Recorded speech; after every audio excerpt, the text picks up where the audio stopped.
স্বামীজি যখন আমেরিকায় গিয়েছিলেন, তখন আমেরিকায় স্বামীজির অনেক বন্ধু এবং শুভাকাঙ্ক্ষী ছিলেন।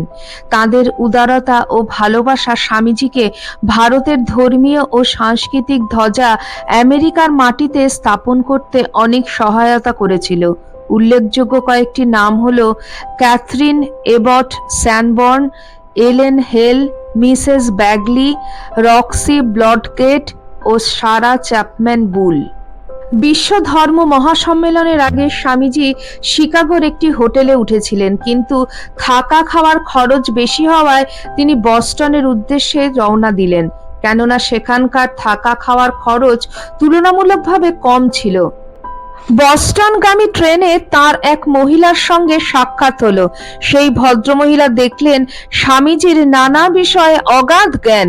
বাইবেল ছিল তার ঠোঁটস্থ, ইংরেজি সাহিত্যের ওপর ছিল তার অতুলনীয় পাণ্ডিত্য, সেই সঙ্গে ছিল ধোপদুরস্ত ইংরেজি উচ্চারণ। সেই ভদ্রমহিলা, যার নাম ছিল ক্যাথরিন এবট স্যানবর্ন, এসব দেখে রীতিমতো আপ্লুত হয়েছিলেন। এই কারণেই তিনি স্বামীজিকে তার ফার্ম হাউসে থাকার আমন্ত্রণ জানিয়েছিলেন। ধর্ম মহাসম্মেলনের আগে প্রায় 1 মাস স্বামীজি ক্যাথরিন স্যানবর্নের ফার্ম হাউসেই বসবাস করছিলেন। বিশ্ব ধর্ম মহাসম্মেলনে যাওয়ার আগের দিন স্বামীজি তার গন্তব্যস্থলের ঠিকানা খুঁজে পাচ্ছিলেন না। শিকাগো শহরে বাড়ি বাড়ি গিয়ে তিনি ধর্ম মহাসম্মেলনের ঠিকানার কথা জিজ্ঞেস করতে লাগলেন। সদুত্তর দেওয়া তো দূরের কথা, প্রত্যেকে তার মুখের ওপর দরজা লাগিয়ে দিলেন বা কয়েকটি কথা শুনিয়ে বের করে দিলেন। কিছুটা হতাশ হয়ে স্বামীজি রাস্তার পাশে একটি বেঞ্চে বসেছিলেন। পাশের এক বাড়ি থেকে একজন মাতৃসুলভ মহিলা তার দিকে অপলক দৃষ্টিতে চেয়ে রইলেন। সেই মহিলা নিচে এসে স্বামী বিবেকানন্দের কাছে গিয়ে তার পরিচয় জানতে চাইলেন এবং সদুত্তর পেয়ে তিনি স্বামীজিকে তার বাড়িতে নিয়ে গিয়ে স্নান করালেন, আহার করালেন এবং বিশ্রাম করার ব্যবস্থা করে দিলেন এবং তিনি নিজে স্বামীজিকে ধর্ম মহাসম্মেলনের কার্যালয়ে নিয়ে গেলেন। সেই ভদ্রমহিলার নাম ছিল মিসেস অ্যালেন হেল। স্বামীজি তার স্নেহ ও ভালোবাসায় এতখানি আপ্লুত হয়েছিলেন যে মিসেস হেলকে শ্রদ্ধাবশত তিনি মাদার চার্চ বলে সম্বোধন করতেন। মিসেস হেল স্বামীজির জন্য একটি ব্যাংক অ্যাকাউন্ট খুলে দিয়েছিলেন।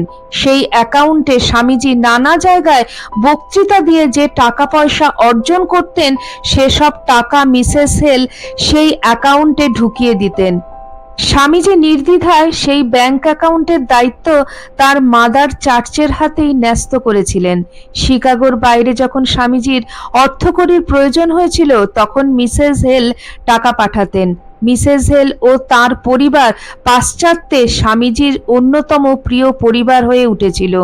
বেলুড় মঠ প্রতিষ্ঠিত হওয়ার অনেক আগে এই হেল পরিবারের বাড়ি ছিল স্বামীজির এক প্রকারের মঠ। মিসেস হেলের স্বামী জর্জ হেল স্বামীজির কাছে এক পিতৃতুল্য ব্যক্তি ছিলেন। তাকে স্বামীজি ফাদার পোপ বলে সম্বোধন করতেন। প্রসঙ্গত উল্লেখযোগ্য, একজন সন্ন্যাসীর পক্ষে টাকা পয়সা সঞ্চয় করা সন্ন্যাস বিরুদ্ধ কাজ, কিন্তু স্বামীজি ওখানে নিজের ব্যাংক অ্যাকাউন্ট খুলেছিলেন কেন, তার কারণ পরবর্তীকালে তার এক পত্রে আমরা পাই। সেই পত্রে তিনি লিখেছিলেন, এই যে আমরা এতজন সন্ন্যাসী আছি, ঘুরে ঘুরে বেড়াচ্ছি, লোককে দর্শন শিক্ষা দিচ্ছি, এসব পাগলামি, খালি পেটে ধর্ম হয় না, গুরুদেব বলতেন। এই করতে গেলে প্রথমে চাই লোক, দ্বিতীয় চাই পয়সা। গুরুদেবের কৃপায় প্রতি শহরে আমি 10-15 জন লোক পাবো। পয়সার চেষ্টায় তারপর ঘুরলাম। বিশ্ব ধর্ম মহাসম্মেলনের জয়ের পর স্বামীজিকে দেখার জন্য দর্শক এবং শ্রোতারা তাঁর দিকে ছুটে এলেন। এ ব্যাপারে মহিলারা অগ্রণী ভূমিকা পালন করেছিলেন, কিন্তু একজন মহিলা এই দৃশ্য দেখে বলেছিলেন, ছেলেটা যদি নিজেকে নিয়ন্ত্রণে রাখতে পারে তবেই বুঝবো তার দম আছে। ভাগ্যের কি খেলা! 6 বছর পর স্বামীজিকে এই মহিলা লস এঞ্জেলেসে আশ্রয় দিয়েছিলেন। ভদ্রমহিলার নাম ছিল রক্সি ব্লডগেট। স্বামীজি সারাদিন নানা জায়গায় বক্তৃতা দিয়ে আসার পর রাত্রিবেলায় মিসেস ব্লডগেটের যত্নে আহারাদি সম্পন্ন করতেন। আমেরিকার খ্রিস্টান পাদ্রীরা স্বামীজির ওপর রীতিমতো ক্ষুব্ধ হয়ে গিয়েছিলেন, কেননা এই ভারতীয় হিন্দু সন্ন্যাসী ভারত ও হিন্দু ধর্মের গুণকীর্তন করে ওসব পাদ্রীদের মুখে ঝামা ঘষে দিয়েছিলেন। ভারত ও হিন্দু ধর্ম সম্পর্কে তাদের অতিরঞ্জিত মিথ্যা কথাগুলো নস্যাৎ করে দিয়েছিলেন ওই যুবক ভারতীয় সন্ন্যাসী। প্রতিশোধের স্পৃহায় তারা স্বামীজির ব্যাপারে কুৎসিত সব অপপ্রচার করা শুরু করেছিলেন। তখন 1894 সাল। স্বামীজি মিশিগানের এক প্রাক্তন গভর্নরের স্ত্রীর বাড়িতে আশ্রিত ছিলেন। ভদ্রমহিলার নাম ছিল মিসেস ব্যাগলি। পাদ্রীরা অপপ্রচার করা শুরু করলেন যে মিসেস ব্যাগলির বাড়ির এক চাকরানী সেই সন্ন্যাসীর অত্যাচারে পালিয়ে যেতে বাধ্য হয়। এসব শুনে মিসেস ব্যাগলি ও তার কন্যা হেলেন তীব্র প্রতিবাদ করলেন। এই বিষয়ে মিসেস ব্যাগলি দুটো চিঠিও লিখেছিলেন পাদ্রীদের উদ্দেশ্যে। এবারে আসা যাক সারা চ্যাপম্যান বুলের কথায়। স্বামীজির কাছে তিনি ছিলেন ধীরা মাতা। সারা বুলের শুধু স্বামীজির জীবনে নয়, বরং ভারতের উন্নয়নে অনেক অবদান আছে। আচার্য জগদীশচন্দ্র বসু তখন লন্ডনে গুরুতর অসুস্থ। মায়ের মতন তার সেবা করে গেলেন সারা চ্যাপম্যান বুল। মিসেস বুলকে এই সেবা যত্নে দিন রাত ভগিনী নিবেদিতা সহযোগিতা করে গিয়েছিলেন। বসু বিজ্ঞান মন্দির বা বোস রিসার্চ ইনস্টিটিউট প্রতিষ্ঠিত হওয়ার জন্য সারা চ্যাপম্যান বুল সেই সময়ে $4000 দান করেছিলেন। তিনি এও বলেছিলেন যে ঋণ নয়, এই $4000 এক মা তার ছেলেকে দিচ্ছে। স্বামীজির ধীরামাতা এমন এক মাতৃতুল্যা মহিলা ছিলেন যিনি স্বামীজি ও তার গুরু ভাইদের মায়েদের জন্য মুক্ত হস্তে দান করেছিলেন।